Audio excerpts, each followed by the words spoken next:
1월 12일 오늘의 말씀은 신명기 5장 11절에서 21절입니다. 너는 내 하나님 여호와의 이름을 망령되이 일컫지 말라. 나 여호와는 내 이름을 망령되이 일컫는 자를 죄 없는 줄로 인정하지 아니하리라. 내 하나님 여호와가 내게 명령한 대로 안식일을 지켜 거룩하게 하라. 엿새 동안은 힘써 내 모든 일을 행할 것이나 일곱째 날은 내 하나님 여호와의 안식일인즉 너는 너나 내 아들이나 내 딸이나 내 남종이나 내 여종이나 내 소나 내 낙이나 내 모든 가축이나 내 문 안에 유하는 객이라도 아무 일도 하지 못하게 하고 내 남종이나 내 여종에게 너같이 안식하게 할지니라. 너는 기억하라. 내가 애굽 땅에서 종이 되었더니 내 하나님 여호와가 강한 손과 편팔로 거기서 너를 인도하여 내었나니 그러므로 내 하나님 여호와가 네게 명령하여 안식일을 지키라 하느니라. 너는 네 하나님 여호와께서 명령한 대로 네 부모를 공경하라. 그리하면 네 하나님 여호와가 네게 준 땅에서 네 생명이 길고 복을 누리리라. 살인하지 말지니라. 간음하지 말지니라. 도둑질하지 말지니라. 내 이웃에 대하여 거짓 증거하지 말지니라. 내 이웃의 아내를 탐내지 말지니라. 내 이웃의 집이나 그의 밭이나 그의 남종이나 그의 여종이나 그의 소나 그의 낙이나 내 이웃의 모든 소유를 탐내지 말지니라. 아멘.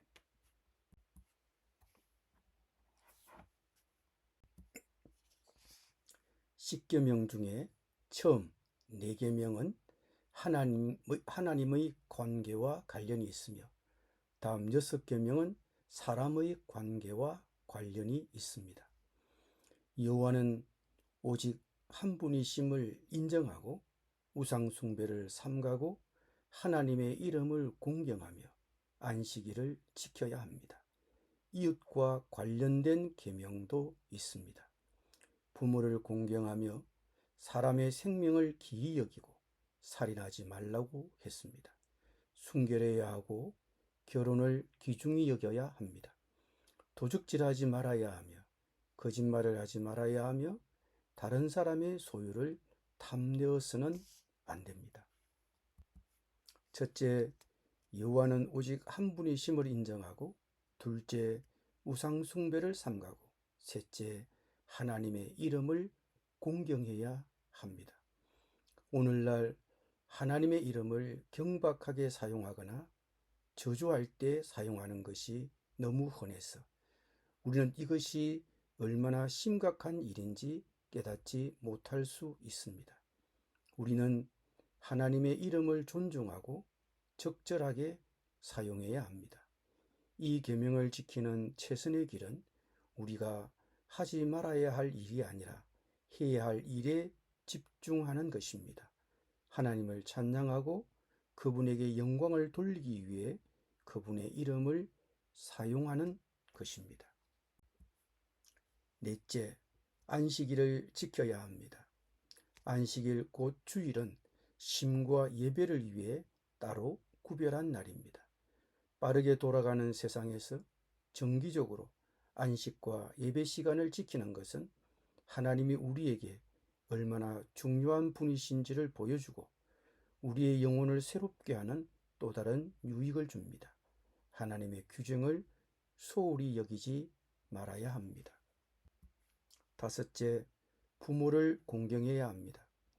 우리가 어렸을 때는 부모에게 순종하는 것이 주된 임무이지만 부모를 공경하는 것은 우리가 성인이 되었을 때도 계속되어야 합니다.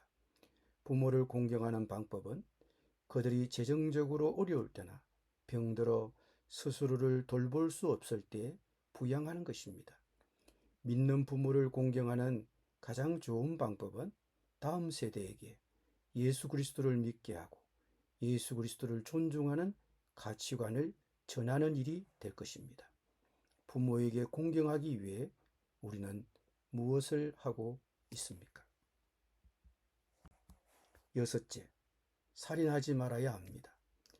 나는 살인하지 않아 라고 말할지도 모르겠습니다. 맞습니다. 그런데 예수님은 정오심으로 분노하는 것만으로도 이 계명을 어기는 것이라고 하셨습니다. 나를 학대하는 사람에게 너무 화가 났어.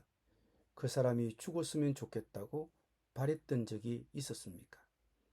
이 계명에 관한 예수님의 가르침은 우리가 마음속으로 살인을 저지를 수 있음을 보여줍니다. 비록 법적으로 떳떳할지라도 우리는 도덕적으로 살인죄를 짓고 있는 것이기에 하나님께 그때는 용서를 구해야 합니다. 우리는 정오와 분노 대신 사랑과 화해에 자신을 헌신해야 합니다. 일곱째, 간음하지 말아야 합니다. 구약의 율법은 배우자 외에 다른 사람과 성관계를 갖는 것을 죄라고 선언하셨습니다. 하나님이 이 계명을 주신 까닭은 우리 자신을 보호하고 가정을 지키기 위해서입니다. 예수님은 배우자 외에 다른 사람과 성관계를 가지려는 음욕을 품는 것조차도 죄라고 하셨습니다. 예수님은 어떤 행동이 잘못이라면 그 행동을 취하려는 생각이나 상상도 잘못이라고 하셨습니다. 몸은 배우자에게 충실하지만 마음은 그렇지 않다면 견고한 부부관계의 신뢰에 금이 가는 것입니다.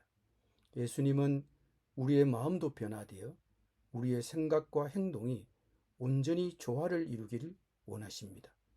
예수님은 이성에 대한 자연스러운 관심이나 건강한 성욕을 정죄하신 것은 아닙니다. 행동에 옮겨지면 다른 사람에게 죄를 짓게 될 해로운 공상에 대해서 경고하시는 것입니다. 여덟째, 도둑질하지 말아야 합니다. 도둑질이란 일하지 않고 부당하게 소득을 얻는 행위를 말합니다. 다른 말로 말하면 다른 사람이 애써서 이루어 놓은 노력의 결과를 훔치는 것입니다. 사람은 부지런히 일하면서 자신이 일한 열매를 정당히 받도록 창조되었으며 이것이 하나님이 창조하신 세계의 질서입니다. 그래서 도둑질은 이러한 하나님의 창조 질서를 파괴하는 행위가 되는 것이기 때문에 땀을 흘리지 않고 소득을 얻는 것을 도둑질로 본 것입니다. 그렇다면 우리가 심각하게 생각할 것이 바로 부동산 투기, 아파트 분양 투기, 고리대금, 사치놀이, 시험 볼 때 부정행위, 인신매매, 세금 포탈, 부정축제, 뇌물수수, 매점매석, 가소비와 불공정 거래들이 이 모두는 개인의 이기심을 채우기 위한 욕심이며 이 계명을 어기는 죄가 된다는 것을 알 수 있습니다. 이것은 공동체를 무너뜨리며 다른 사람들을 궁지에 몰아넣는 악한 행동이 되는 것입니다. 그러므로 성도는 자신보다는 타인과 공동체를 먼저 생각하는 태도를 가져야 합니다. 아홉째, 우리 이웃에 대하여 거짓 증거하지 말아야 합니다. 거짓 증거란 법정에서 거짓말을 한다는 뜻입니다. 우리는 공적 진술뿐만 아니라 사적 거래에서도 정직해야 합니다. 거짓 증거란 어떤 내용을 이야기해서 누락하거나 반쪽짜리 진리를 말하거나 사실을 왜곡하거나 거짓을 만들어내는 것입니다. 하나님은 우리에게 속이지 말라고 경고하십니다. 많은 사람들의 생활 방식이 기만적이라 할지라도 하나님의 백성들은 그것을 따라가서는 안 됩니다. 열째, 탐내지 말아야 합니다. 탐내는 것은 타인의 소유물을 탐내는 것입니다. 단순히 타인의 소유물을 감탄하는 정도를 넘어서서 그 중에 하나를 갖고 싶어 하는 것입니다. 탐심은 질투를 포함합니다. 탐심은 우리를 불행하게 만들 뿐 아니라 우리를 간음이나 도둑질, 거짓말 따위의 다른 죄로 이끌 수도 있습니다. 다른 사람을 시샘하는 것은 쓸모없는 행동입니다.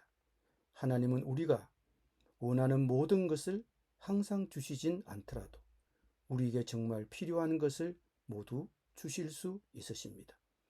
탐심을 거치는 모든 최선의 방법은 우리가 가진 것에 만족하는 것입니다. 사도 바울은 이 점에 대하여 자족의 중요성을 가르쳤습니다.